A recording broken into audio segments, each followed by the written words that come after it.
So I'm super excited to introduce you all to Kat Chow today. I think one of the most pressing and interesting issues in newsrooms right now in the US is really around the question of diversity. And I think, you know, as you've seen, I think a lot of people know, the more diverse your newsroom is, the better stories you can tell. There's a lot of conversation right now and pressure right now for editors to make sure their newsrooms are fully representative of the populations they serve. And I think one reason for that is the work that Kat and her team at NPR has been doing. Kat is a founding member of NPR's Code Switch team, an award-winning team that covers complicated stories on race, ethnicity, and culture. And the way they work absolutely opens up new frontiers and new schemas and new ways of thinking about race that I think have made other news organizations in the United States feel like they maybe have been missing the boat. And so with that, I'm really pleased to introduce Kat to talk to you a little bit today about diversity in storytelling and why it's so important.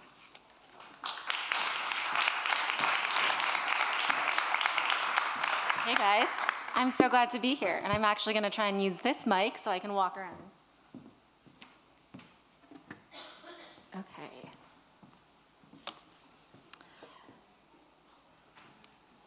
So first off, before I really get started, I want this to kind of be more like a conversation, because I know that race, ethnicity, and culture and how those topics play out in the real world can kind of be hard to talk about.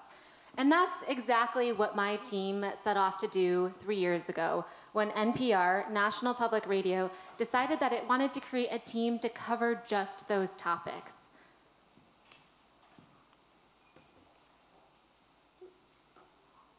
Hold on, sorry. Oh. Is there, do I have the right one?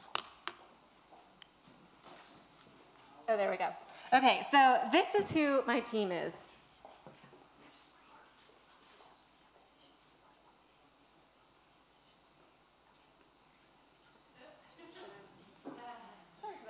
Should we start and wait? We need a 5-minute break because there's still other sessions going on and people are listening to that class to join us. Okay, so we'll start again in a few minutes. This will be like the biggest suspense ever, okay? I could just do stand-up, but I'm not sure you guys really want that. No, I'm just kidding. Actually, since I'm up here, can we just do a fun little survey just to get us warmed up? Okay. When we think about your media organization, can we do, can you just raise your hands? And you can close your eyes if you want. How many of you are, when you look around in your newsrooms, you see people who look just like you, and you guys are the majority? All right, and now let's do the reverse. How many of you, when you look around your newsrooms, you realize, oh my gosh, am I the only one who looks like me? All right, okay, we'll work with this. And yeah, I guess I should give people a little bit of time to trickle in, or should I just get started? All right. Start slowly and warm up. Okay. So we're going to start over. Hi, my name is Kat Chow. I'm a digital journalist with National Public Radio. And so like a lot of these storytellers we've been hearing today, I kind of have a different background. And so what happened was about 3 years ago, I helped start a team called Code Switch. And we were going to try and, you know, create a team that was going to cover race, ethnicity, and culture, which is a really, really difficult thing to do. Around this time, no other media organization was doing that type of work. But NPR thought, you know, we have a chance. We have a population in the US that is so quickly growing, and race matters so much. Race, like any other topic, like money, for example, informs the way we see the world. And so who are we? Code Switch is a team of 9 people now. We started with 7. We're 3 radio journalists, 3 digital journalists, and 3 editors and producers. And we all come from different backgrounds. And one of the things that's really remarkable about us is that we have the same mission of just telling good stories about people of color, African Americans, Latinos, Asian Americans, and so on, through the lens of those people, because that's who we are. And now, to kind of break down the word code switch, because I think I've been using it a lot, what is it? It's a linguistic term that basically means to switch back and forth between different ways of being in a single instance. So if I were to break out my not very good Cantonese right now, that would be code switching. And you guys switching between Dutch and English and other languages, that is also code switching. But it's not just about language and how we speak, it's about affectations. So probably the way that you email your boss's boss is gonna be much, much different than how you text your best friend about going out later tonight. And so, really quickly, Code Switch was created to reach different audiences, but to do it in different ways. And so what we're gonna talk about is how NPR and Code Switch, we are really trying to break new ground in the audiences that we're reaching, and then also in how we tell those stories, which I think is really, really important. Of course, I'm biased. And one of the things that we really try and do is we want to hang out in those uncomfortable spaces. So we want to ask the questions that drive these conversations and make people really question things. Because if you don't have a dialogue, then what do you really have? And so to run through what we create, so Code Switch, again, we're not just, we're a desk, yes, but we have blog posts. We question things like, is beauty in the eyelid of the beholder? So what this story was right here, it was a story about double eyelid surgery, which is a really common procedure that Asian American women get. And if you can kind of see right here, some Asian women have what's called a double eyelid or a fold. Others do not. And this is actually something that spans genders. And there's a thought about this surgery that some women get it to look more white, or some people get it to look more white. And so one of the questions that we had when reporting out this story was about beauty standards. You know, are people doing this to look a certain way? And then also, the other ways we tell stories, so we tell stories through blog posts, and we ask other questions like, what happens when a historically black college becomes majority white?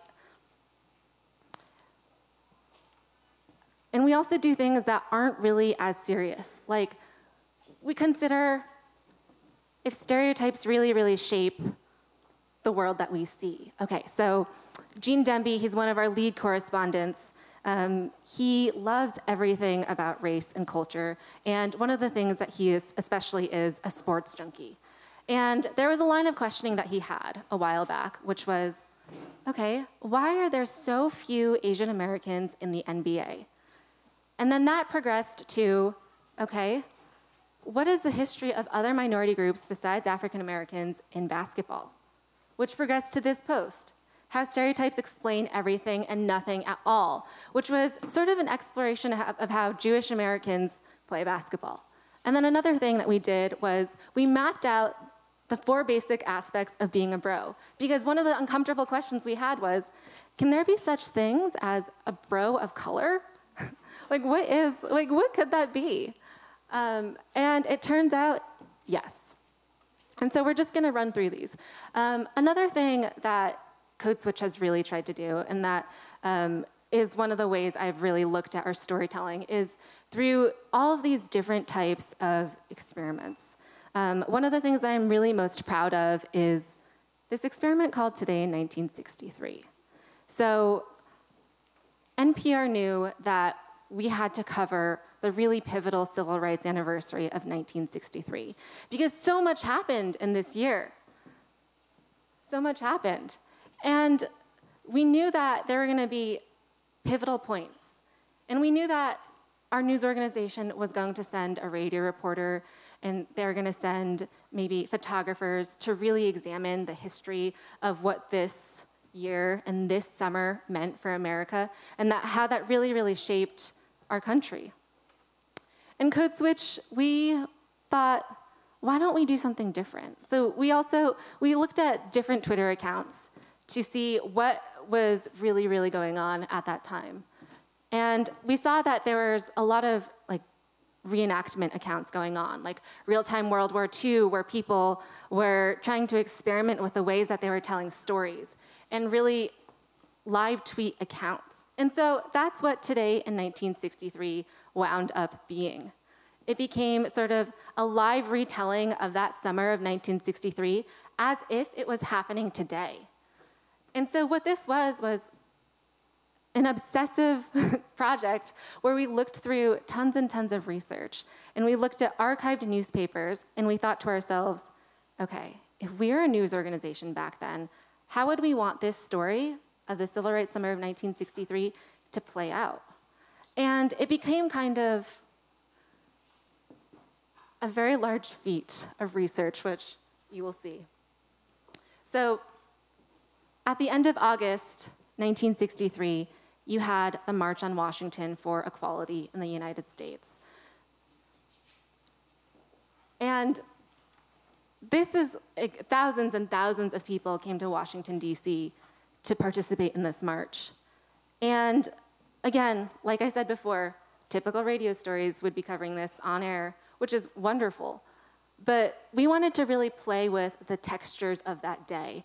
And so what I did was I combed through archived newspapers, and we just tweeted as if, you know, NBC or ABC or NPR was there in '63. And some of those organizations I just named were. And so, for example, Marlon Brando is carrying the same type of cattle prod that was used on civil rights demonstrators in parts of the country. For sale at the March on Washington, hot dogs, soft drinks, and other picnic foods. These are the types of things that we wanted to really just fold into our coverage. The forgotten types of history, the way to get people immersed into something that they might not think about or pay attention to today. And then also, November 22nd, 1963. We knew that this was going to be a really, really big day. And so what happened was, before the anniversary, I went to the Library of Congress in DC, and I pulled up all of these CBS radio transcripts. And I was combing through them, thinking about, okay, how are we gonna shape that day, November 22nd, 1963, in a context and in a way where we can unfold a narrative? Because again, Code Switch, it's still about storytelling. Even if we're doing something experimental and completely different, we wanna really make things stand out. And so what I did was I found all of this information, and I composed these tweets as if, you know, we were gonna consume them. And so, for example, President Kennedy and the First Lady arrive at Love Field in Dallas on Air Force One.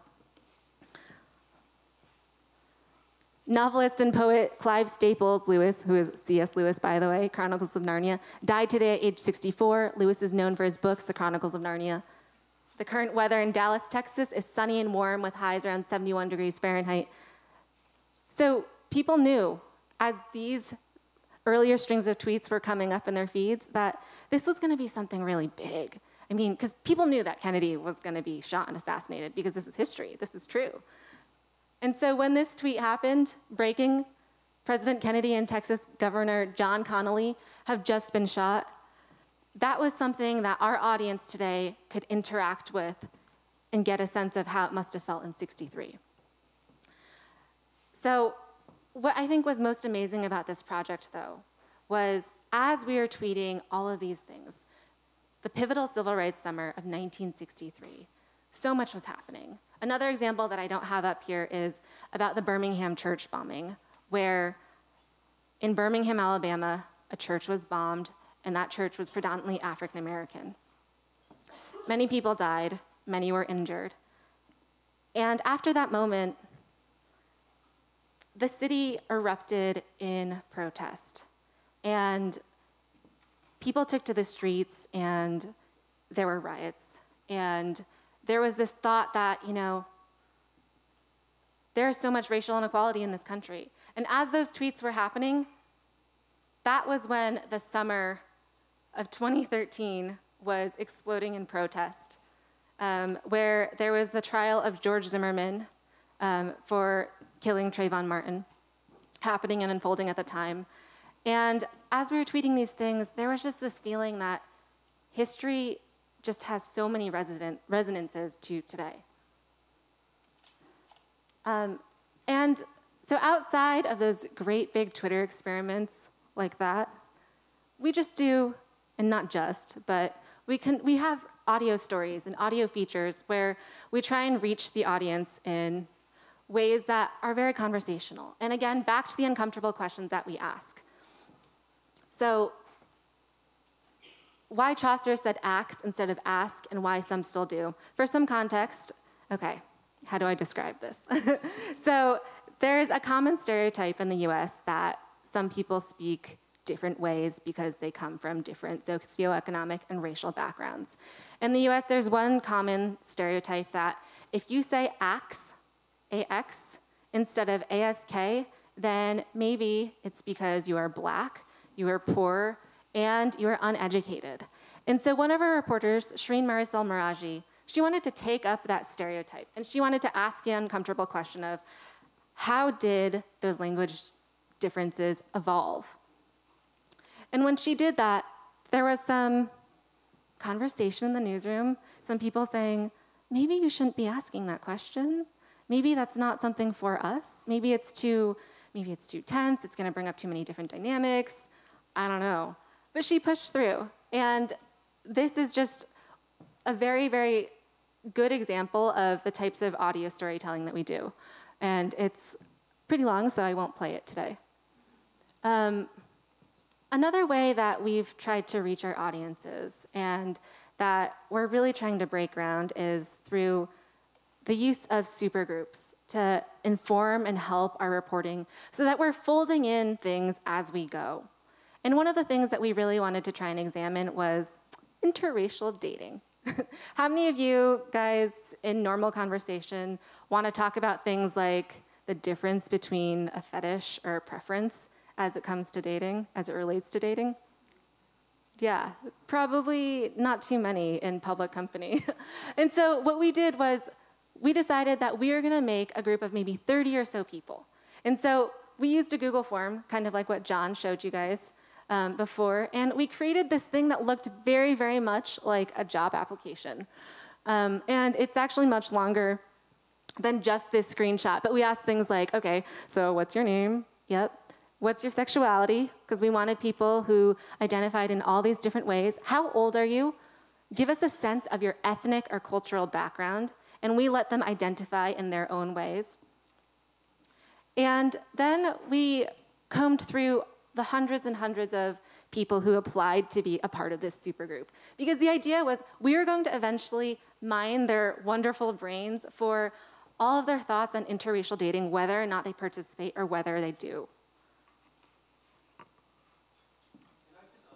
Yeah, sure. What do you mean by a supergroup? So a supergroup, basically taking 30 or so people from all around the country who come from many, many different backgrounds and hitting them with questions every single week that would look different each time.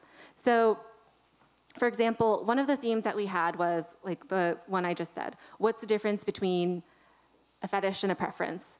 And what we would do is we would put them in basically a giant email listserv, an email group, and we would have all of these strangers discuss these really, really kind of private topics with one another. And then we would point them to a Google Doc where we would have them kind of fill out a joint Google Doc together, answering more questions and helping us create a Twitter chat to then bring that to another audience. So it was just a way of getting basically a source pool much, much closer to us. And talking to them much more privately than we could if we were doing this, you know, on Facebook or on Twitter out loud. No, this is the neat thing. Where they were all speaking to one another. Everybody knew who they were, and this was about 30, 35 people. And then we invited them at the end of each week to participate in a more public Twitter chat. And that way, we were able to take a pretty private conversation and allow these people who are participating in it to bring it to the public via Twitter if they chose. And I don't have, I'm just running through these examples now, but for X Culture Love, for example, what was really wonderful about this was that from those email discussions, we were able to get freelancers to write for us on Code Switch. We were able to get people participating on NPR's afternoon and morning shows. And it just became a way to build a community. Because as I was saying before, race and culture, that's like a really tense topic to talk about. And you need to develop an audience that really trusts you and wants to be able to talk to you And one of the ways to do it is by creating a group of people who will be so loyal and engaged and who you can tap and ask many, many questions. And also, we'll be having a podcast, which comes out in May, which is next month. And the idea is that we're just trying to be multi-platform where we can talk about issues of race and culture in so many different ways. But I think the overarching thing about what I'm talking about is throughout all of these things is that we want to try and build conversations. Because the goal of Code Switch is to help lead the conversation about race in America. And you might be thinking, like, why is conversation on there? Like, how does conversation work in your daily reporting? How does conversation work in, like, Today in 1963, the example you just gave, or even X Culture Love, which is, you know, a super user group? The thing is, stories about race that do not have conversation are just not as dynamic or interesting as stories that do, because that's how you're going to get people to follow you and really trust you and really want to come along as you learn and explore the overlaps of race.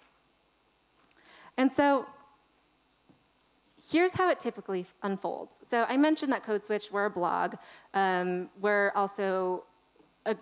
We also contribute to radio stories, and we're going to be a podcast. And we have so many different ways of telling stories. But one of the typical things that we do is going to be this life cycle that I'm about to show you.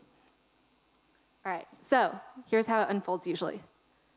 Something happens, like this TV show, Unbreakable Kimmy Schmidt, which was really, really popular last year, and it's on Netflix. And then you see this character come on. This character, his name is Dong. How many of you guys have seen this show? A good handful of you. So it's a show on Netflix where basically it's Tina Fey's show, and she created 30 Rock. And what it is it's like a really funny show, and it has all these different types of characters. And one of them is this guy named Dong. There's something uncomfortable about Dong, and people started writing about it in the think pieces, as they tend to do. People were thinking, okay, Dong, you know, he's the main character's love interest, maybe, it's unclear. Also, there's something weird about him because he has all of these stereotypes wrapped into one, where he's really good at math, he delivers Chinese food, and yet he's like a Vietnamese immigrant. Like, what? WTF? And so you felt, from my standpoint, you felt so many Asian American bloggers tense up because there was this character, Long Duck Dong, in 16 Candles, which was a movie from the 80s. And Long Duck Dong, he was basically, you know, the character who had so many stereotypes about Asian men wrapped all into one. And the reason why I bring this story up is because I think this is one of the perfect examples of a code switch story, where we take something in a theme that is very, very resonant throughout time. So a little bit about me. I grew up in a very white suburb of a pretty white state, Connecticut, in the US. And like a lot of Asian Americans and like a lot of kids of immigrants, I was one of the few people who looked like me in my classrooms. And I was one of the few people who looked like me on my street. It was just a thing. And I remember the day that there was another Chinese American kid who came to class. His name was Jason Zhang. I tried to look him up recently. I couldn't find him. But I remember thinking, Jason Zhang, why do you have to do this to me? Because I was so ashamed of being Asian American because it was just embarrassing. I didn't want to be different. But then at the same time, I felt the burden of being the only one, which links back to Dong. So if you think about television right now, and especially American television, but I'm sure this stretches across for everywhere, there are so few representations of minority groups on TV that just means that when you do have that rare one, it matters so much more. There's so much wrapped in it where you feel like that's a huge burden for that actor, but also that character. Because not only are you representing the thing now, but you're representing everything before. And so, like that theme of the burden of being the only one, that's one of the things that Code Switch time and time again gets at. We pick at that idea. And so, back to how a Code Switch story unfolds though. I remember when this happened, I asked myself, like, what do I even do with this? Because it's really cool that this character Dong in Unbreakable Kimmy Schmidt is the romantic lead. And actually, when I was watching it, I thought he was really funny. And all those think pieces that I posted up before where people were sort of outraged about him, I wasn't sure if I really agreed. And so I said, I don't even know where to start, guys. And that was the thing. Like, that's the thing about Code Switch, where so many of our stories begin because we don't know where to start, and we want to ask those uncomfortable questions, and we want to sort of examine how we feel about things that not really anybody else is writing about. Getting at those ideas and themes where you're kind of like, I might put myself out there in a way that makes me feel really, really vulnerable because, again, race is so complicated. And like that story I told you about, like me growing up being the only one and having seen that like over and over again play out on TV, that is something that is so difficult to see and also write about and contextualize. And so what I did was I asked Twitter. I said, all right, guys, talk to me. Who's watched Unbreakable Kimmy Schmidt? Can you talk to me about that character named Dong? And these are only a handful of the responses, but people started like picking apart his character. Even more so than the blog post that I saw. And it became this really intimate conversation where we started thinking like, all right, Dong, maybe Dong's not so bad, I don't know. And I didn't feel so alone in these thoughts. And I didn't feel so strange questioning them by myself. And what happened was I wrote this: why it's so hard for us to all agree about Dong from Unbreakable Kimmy Schmidt. And the crux of this essay, and I won't get into it too much, but basically the crux of it was he's kind of flipping a script in a way, where his character, he is the romantic lead, and we see hints that he may be fully formed. And I haven't watched season 2, which I hear it just came out, and I hear maybe there's something going on with his character there, so no one give it away, please. But there was something different about his character, I thought. And I really challenged the idea that he was completely bad. But then at the same time acknowledged that it's really hard for him. And maybe if we existed in a world where there were other characters who were Asian American, we wouldn't put so much weight on this one. So that's like a complicated idea that Code Switch always tries to pick at. And that's something that surfaces when we see other casting decisions happen. So with, for example, the Nina Simone biopic, the casting of Zoe Saldana, who is a light-skinned black woman in it. That's like another question that comes up, surfacing like a similar theme. Similar ones with like every other topic you can imagine that's not just about pop culture. It's about crime and policing. It's about respectability politics. There's so many similar questions and themes that come up in Code Switch, and that's why we do what we do. But back to Dong. After that, as you can see, I went on a morning show and talked about that character with a host. And then I talked about it on a podcast, just as another way of getting these conversations out there. Because Code Switch, I mean, when we think about a team that covers race in America and the US, or in any newsroom, there's a lot of stuff that goes on where you have to make sure that team is talking and interacting with other desks. And so that's why in other shows, and that's why it's important for us to be multi-platform, so we can continue to exist and push into different audiences. And then it's radio podcast time.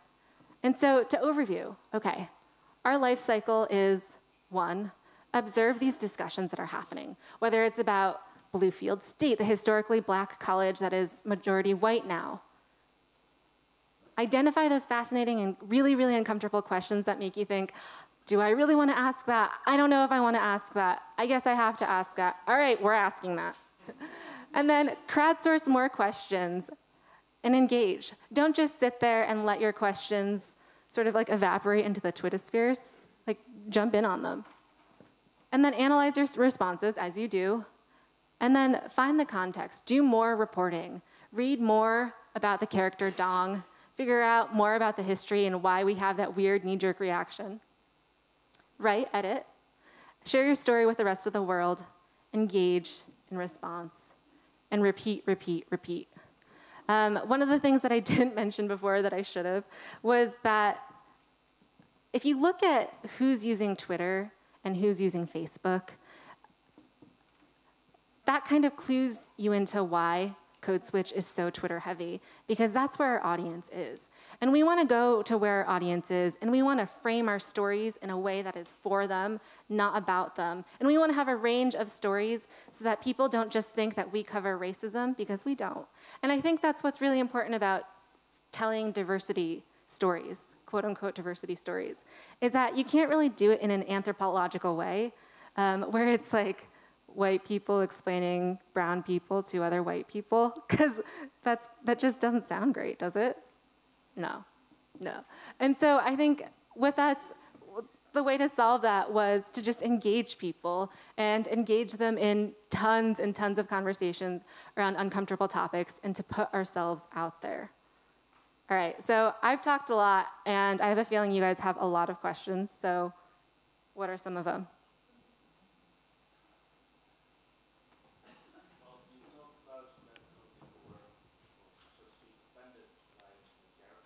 Yeah.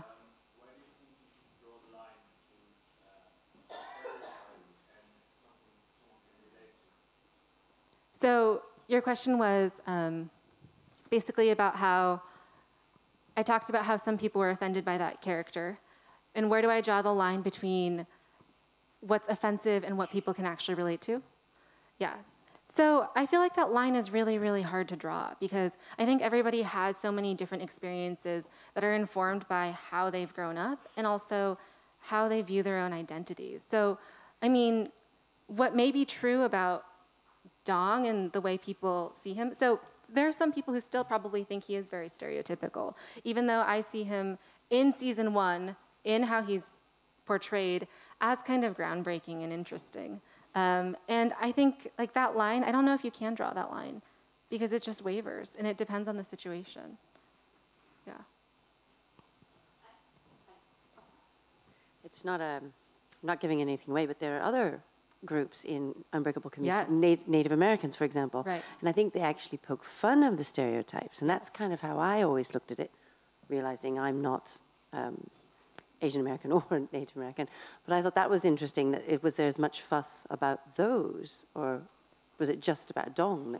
Oh, I saw conversations about all of those characters, kind of breaking down the role of Titus Burgess also, and then the Native American characters. For this story, I really wanted to focus on Asian American men, because it was it's become sort of like a beat, examining the role of Asian American men on TV, in a sense. Yeah. No, I just thought it was interesting Yeah. that the program did bring in all of these, which I thought sort of diluted that, and it was almost making fun of the stereotype. That's how I read it. I think that's kind of why the idea of like flipping the script came in, because it just seemed like maybe this was a universal way to push back on something bigger.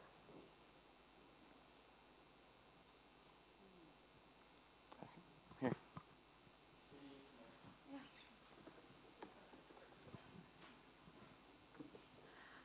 How do you choose to write about certain topics, especially, let's say, you're writing about African American men on television, and you're Asian American writer, and Right. there's no African American men in your team for Code Switch. Right. How do you go about covering it?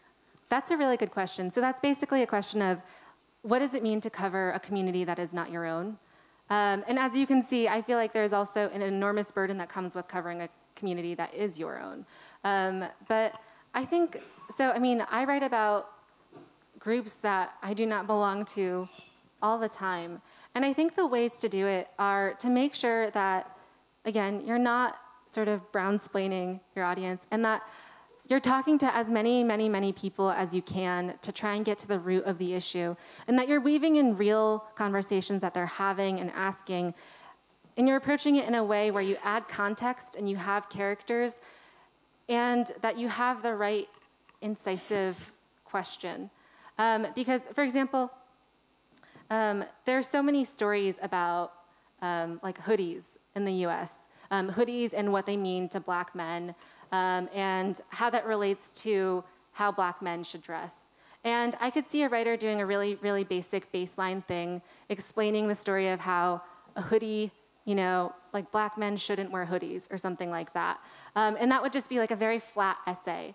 But I think the conversation around that that's already been playing out has been about how there's such a fraught history to addressing and saying how someone should or shouldn't, like what they should or shouldn't wear. And I think that the way to cover that story would be to just fold in as many layers and as many voices as you could. Just, you know, just how you would report out any other story, but with that fine, fine eye toward the differences. Yeah.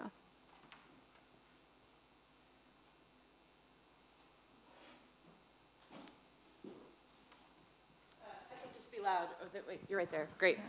I'd love to hear about a story that you guys didn't know, you know, when you started on. You didn't know where it was going to go, and then it took you someplace really surprising that you learned something from.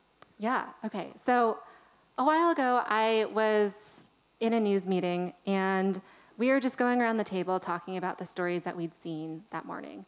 And one of the stories that I saw was about this guy named Kwok Ming Cheng, who was going to Whole Foods or some other grocery store to pick up some sandwiches for a party. And when he got there, the person behind the counter said, "Oh, are you Ching Chong?" And Ching Chong it's kind of like a slur. It's like a nursery rhyme. It's a mockery of how Chinese people may or may not talk. And that news article stuck out to me, not because it was really significant. I mean, like in the scope of stories about race and culture, that is not really quite a big thing, or so it seemed. But that line of questioning of, okay, so wait, hold on, Ching Chong, why is that like a go-to insult? Also, where does that come from?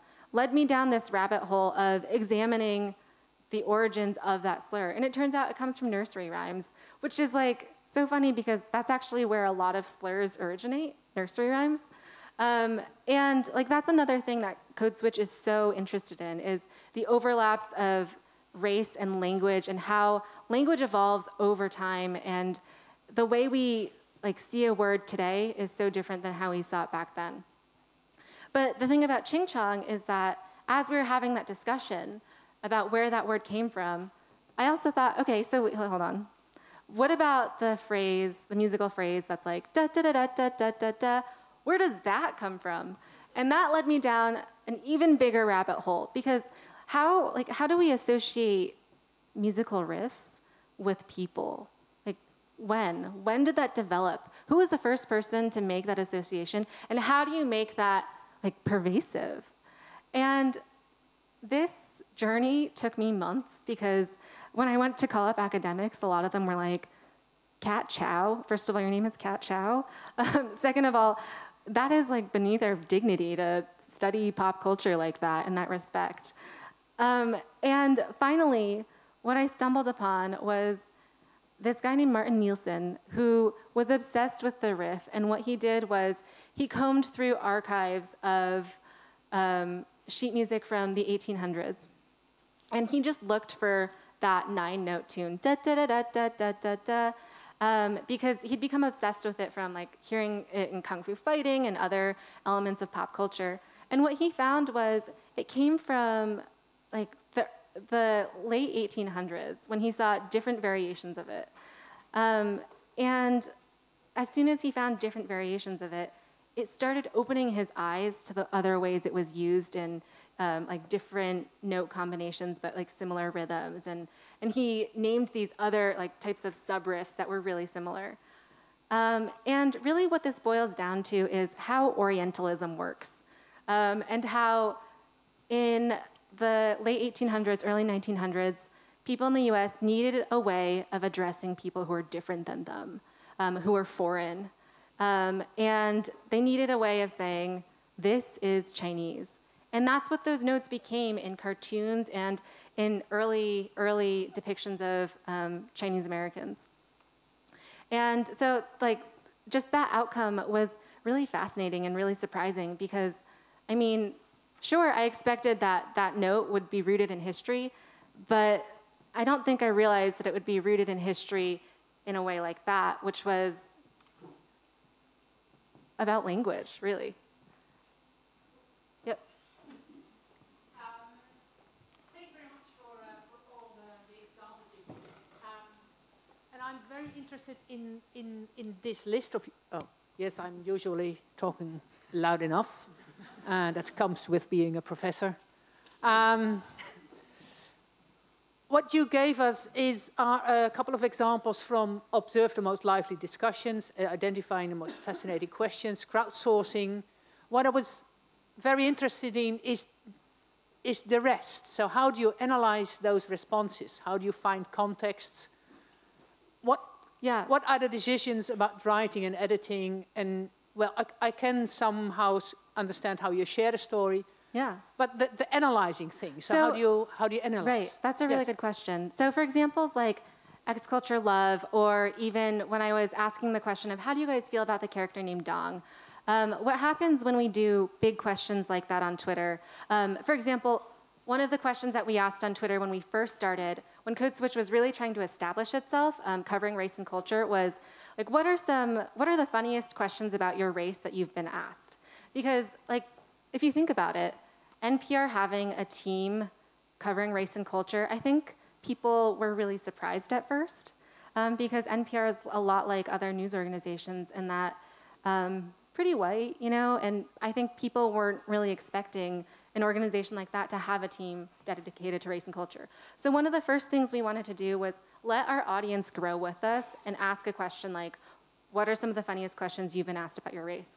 And the responses we got were totally broad, and you know, like people saying, "Oh, I often get asked about my hair. I often get asked about my eyes, like if I can see widescreen, if I'm Asian American, or if I'm Black, about if I have to wash my hair frequently." And we were able to sort those answers and responses into different themes, not by racial breakdown, but the types of answers and responses that they received, or that we received, such as like things relating to stereotypes, things relating to well, all of them relating to stereotypes, but some like relating to physical attributes or like respectability politics or things like that. And for like analyzing responses, okay, this is the hard thing about covering race, is that it doesn't feel like there's a right or wrong answer oftentimes. When you study like ethnic studies or the history of race in a certain place, I think you start to see themes that evolve. And so when we say analyze responses, I think it's about doing your homework and seeing how how those themes fit into the things that you already know and how they challenge them. And I know that kind of sounds like a fuzzy answer, but it's kind of just like knowing your beat. Do you know what I mean? And being able to parse them in an adequate way. So if you were a science journalist and you were asking a broad question about research, but the research was related to something personal like identity, you would have to sort those responses somehow. And that's kind of what I'm talking about, is figuring out a way to sort something so deeply personal, usually.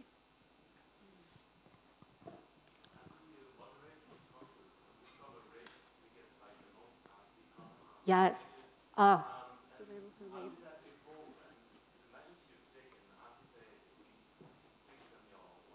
That is such a good question. Okay, so this is one of the reasons why it's so hard to cover race, like on the internet especially, and why I think a lot of news organizations might be afraid of it, is because, or why like a lot of individuals might be afraid to report on race in general. And so when Code Switch first began, we really tried to moderate our comments, where a couple of us digital journalists would actually go into each story and read the responses and respond to the people who were like, why are you guys talking about race? Like, race doesn't need to be a part of the story, even though this was a story on a race blog. And we would try and engage. And I think it reached a point where that was almost too much because we had this vision of cultivating a community where people could be so engaged, where we could do this with them and they would respond. And that was like our vision. I mean, I was reading our vision statement before I came out here, and we had like all of these high hopes to have that community, like, because we weren't just creating a team, we were creating a dialogue and a conversation. And I think what that's evolved to now is we're 3 years in, and that's quite a long time, but also not very much time.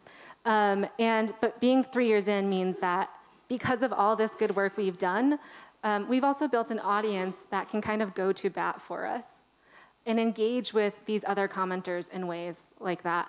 But so for me personally, whenever I tweet my stories out, because I mean, it's not just about like putting your stories out into the world once you've written them, it's about engaging with people about them. And like asking more questions about your own reporting and trying to get people to help you push deeper so that you can do this whole cycle for your next story. And one of the topics, for example, that I've been writing about recently has been food and race. I've been working with the editor of NPR's food blog, The Salt, and we've been posing a line of questions that seem like they're kind of open and general right now because we're starting off, but it's basically the first question we're asking is it okay, or what happens when a chef profits and becomes famous for cooking another culture's cuisine? That's a huge question. Like, how do you even, like, I feel like that's a really good example of covering race, like, because, like, where do you even start with answering that question? So what we did was we threw it out on Twitter, we threw it on Facebook, we posted it in a blog post where we kind of added context and said, like, this is what chefs have been saying about it. And we weren't really, like, we're not asking the question with an implied answer. Like, I'm not trying to say, oh, it's really bad if a chef cooks and profits off another culture's cuisine. Because like food can kind of be like language in that it evolves and there's no platonic ideal. But in response to this, so many people, because this was not Code Switch's audience, tweeted back and responded back to us, and they were saying, like, why are you guys talking about race? Like, it doesn't matter, it's all food anyway, it shouldn't, like, why, like, you can't be asking these questions. And then also at the same time, though, there were people who were really engaging with us and saying, that's a really thought-provoking question. Yeah, like, let me chew on that for a bit. And then responding and talking to us about their feelings about what appropriation in the food world could even mean, what authentic could even be. And when I was like reading through the tweets and like looking at the negative feedback and those negative comments, I would respond to many of them, but I would kind of just sift through, and if I saw that that person who tweeted at me was tweeting things and just kind of doing that to every single person whose story he read ever, and just not even making sense, that I wouldn't engage. But if he was asking a really pointed question, like, I don't understand how you could like imply that like taking or borrowing from cooking is bad, then I would say, like, I'd ask, like, why? Can you talk to me more about how you feel about that? Or like, can you share a link to a story that you've read? And that's like, it's like kind of community building on a really, really intimate level, which is, I think, so important when you cover race. And I know it kind of comes back to the thesis of race and culture is really hard to talk about, so you have to invite people to talk about it. And you have to make it really accessible. And so when you have feedback that's not really always positive, and it's certainly not gonna be, you're gonna have your racist trolls like always in your mentions, and you're gonna have like the different Twitter armies talking to you. You sort of have to filter and consider how you can move the conversation forward. Yeah.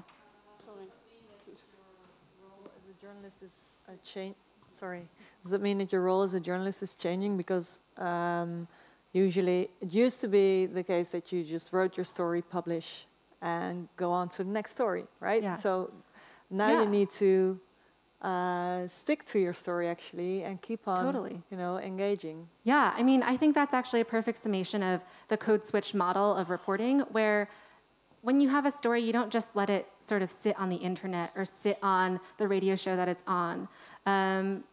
you talk to people after, and oftentimes, like, so much can come out of that. Where I have another example about comments that I thought that I just remembered that also answers your question.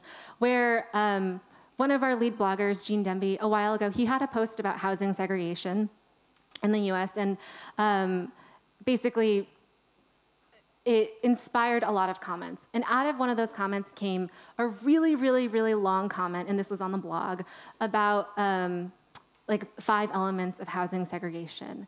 And Jean saw that comment and was able to get a hold of the person who wrote that comment. And it was like a positive one that kind of broke down like more about the topic that he was writing about. And we were able to turn that into another blog post and take that person who might not have ever engaged with NPR and make that person a freelancer.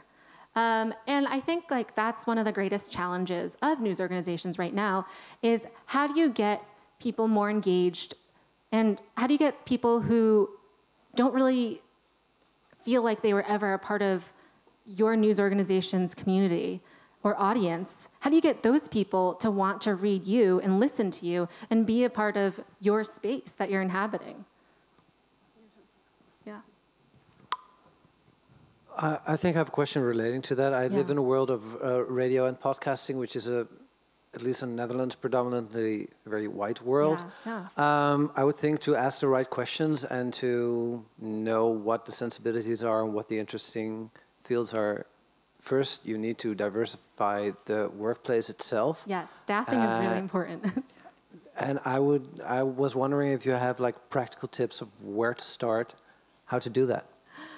Well, it is really hard to staff up your organization when the people who are hiring might not see eye to eye on the importance of having people who look different or come from different backgrounds. And so I think it really comes from like the ground up and trying to have conversations with your teammates and with your bosses and managers, or if you are a boss or manager, with your other people who are hiring about like the importance of getting different voices and what it means to like have these different conversations in your newsroom, like internally.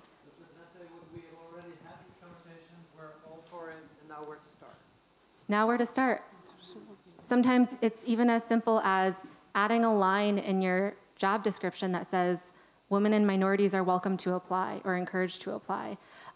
Sometimes it's being open about like your diversity numbers. So like many, well not many, but some organizations in the US are starting to open up and reflect and show and publish what their different demographic breakdowns are in their newsrooms.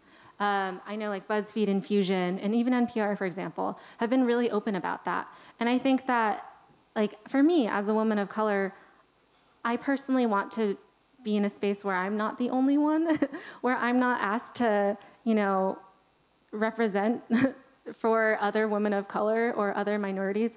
And I think it's just like laying the groundwork and possibly doing it in a way that shows to other people outside and publicly that you can include and that you're going to create a really good environment for them to work in. But I think the job description, you know, like that seems tangible.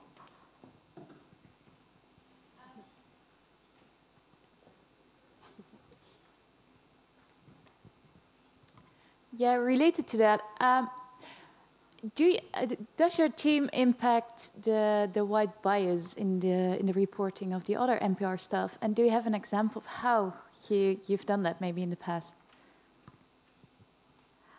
That's a really difficult question to answer because I feel like the way that our team works is it's like many other desks at NPR and many other desks at like bigger news organizations where it's like if we were the science desk, someone would come to us and say, hey, is this research study worth looking into? Or hey, who should we call for background on this story? And so I'm not sure I can like think of an example where explicitly someone's white bias showed. But I think that there have been so many instances where people have come to us and said, hey, I'm not really sure who to call for this or where to even begin. Like what line of questioning can I ask so that this doesn't feel so 101 and basic? And an example for that is, like oftentimes our editors for Code Switch will step in and like take the reins of a story and help a reporter who's not necessarily on our team craft their story. And I think like the influence that Code Switch has on the rest of the newsroom, it's like intangible in a way. And also, one of the things that is really important when you, like, if you create a team that covers race and culture in your newsroom, or if you hire like a couple like brown or black journalists in your newsroom, is you don't really want to put that burden of making them always be your sort of like racial police, because that's kind of like I don't know, that's a lot on them, and not really fair to their like journalistic sensibilities, because you wouldn't ask that of someone else of a similar beat to kind of be your racial police person. Yeah.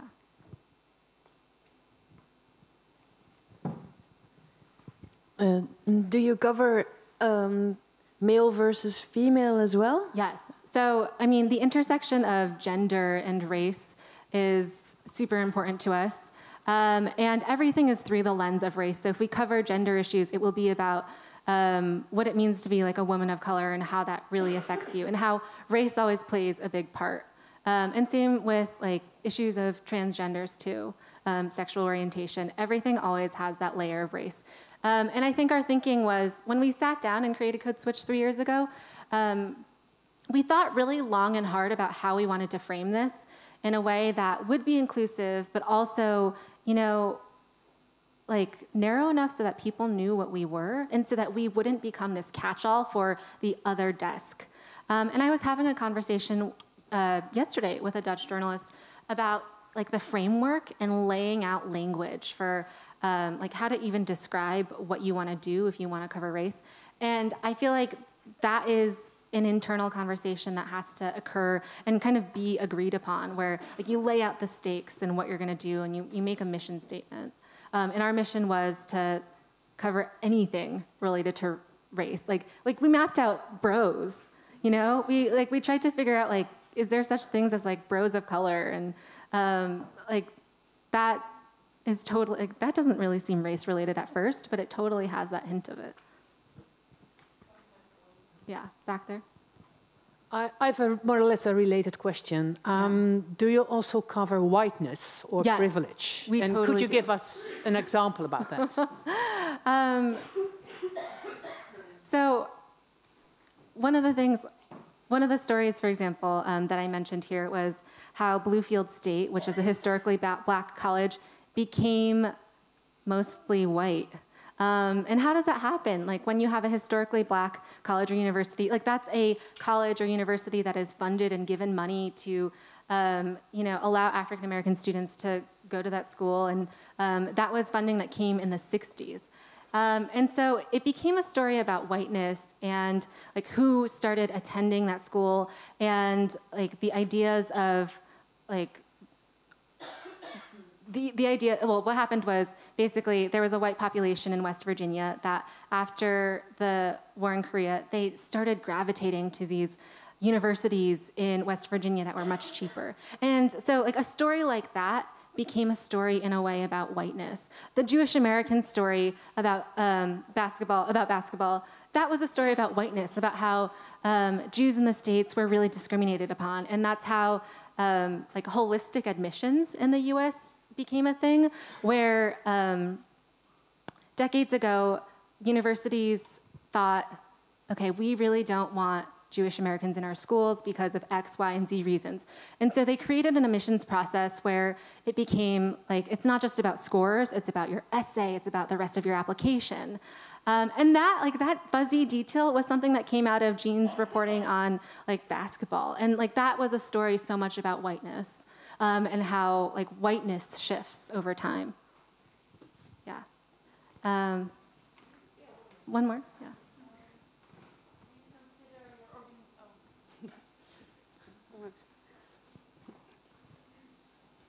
Would you consider Code Switch to be an activist organization, or is that something you try to stay away from? That's something that we try to stay away from. I think that like, of course, we already come to our reporting from like the standpoint that race matters and that it's really important to talk about race. And so some people, like as a baseline, would just think like, that's a little much. Like we're all human, or like we all bleed. Like those are responses that I always hear. But I think that we do try and keep like a firm distance from activism, because I think like that's something we cover. We cover activist movements. We cover Black Lives Matter. We send our reporters to to universities where students are protesting like racial issues.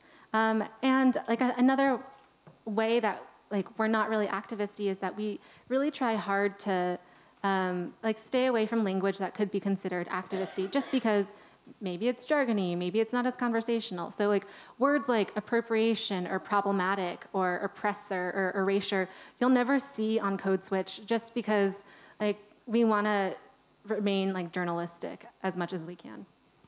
Yeah, thank you guys.